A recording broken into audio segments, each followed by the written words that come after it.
It is better in the Bahamas. Bahamians are warm and friendly, and the hospitality is amazing. Tonight, Shayna Seymour's making a splash Quickest way, you're gonna cross your legs, cross your arms, and pray to God. and finding new friends, Hey guys, where should we go now? What do you think? getting a taste of the Caribbean, We love seafood in the Bahamas. Fish is a must at the fish fry. and an island obsession.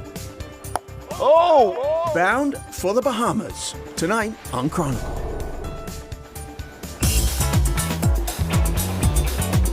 Where to go first after landing on a tropical island?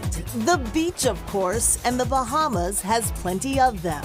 The beauty of the Bahamas is it's not just one island, but it's 16 islands. 16 islands famous for their soothing palette of white, pink, and turquoise.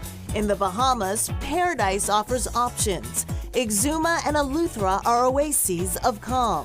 Cat Island is even quieter, while New Providence Island gives new meaning to fun in the sun. We are here on beautiful Cabbage Beach, one of many public beaches here on New Providence Island, and just a short distance away from downtown Nassau. Nassau is the Bahamas' capital city, home to 244,000 people, more than 60% of the country's population. Just over a 3.5-hour direct flight from Boston, Nassau is the heart of resorts, shopping, and dining. Nassau is a place where we call it a cosmopolitan flair. We do have signature hotels like Atlantis and Bahama. There's nightlife, there's activities, there's a lot to do. Latia Duncombe is Director General of the Bahamas Ministry of Tourism. She takes us to the Arawak Key Fish Fry, where local vendors serve Bahamian cuisine. We love seafood in the Bahamas. Fish is a must at the fish fry, but conch is also something that we enjoy as one of our local dishes. Over fresh conch salad and fritters, we talk tourism, the Bahamas' #1 industry.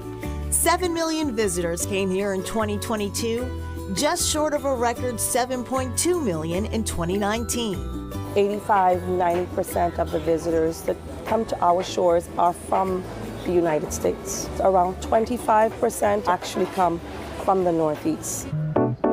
Cruise ships bring many of these tourists to downtown Nassau, where they explore open-air marketplaces and colorful plazas.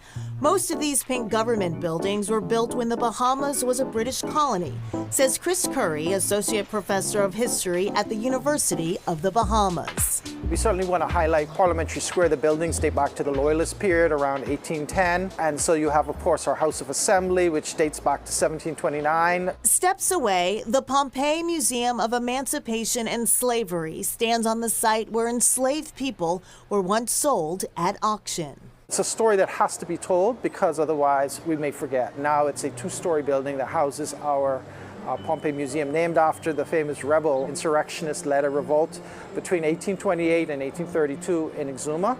2023 marks the 50th year of the Bahamas' independence from England. We've had stable and peaceful government as an independent sovereign nation since 1973, and we have much to be proud of as a people. When you hear Junkanoo, Bahamians say that's us.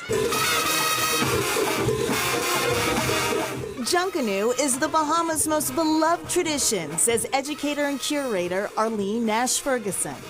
It is the national cultural festival of the Bahamas. It was brought from West Africa in the hearts and souls of enslaved Africans. Today, it is a parade and a competition. Junkanoo takes place around Christmas and the New Year. This street festival is known for its elaborate costumes, all handmade from cardboard and paper. Enslaved Africans were not permitted to learn to read and write. The sticking of the paper onto your clothes tells a story all its own. I teach them the full art.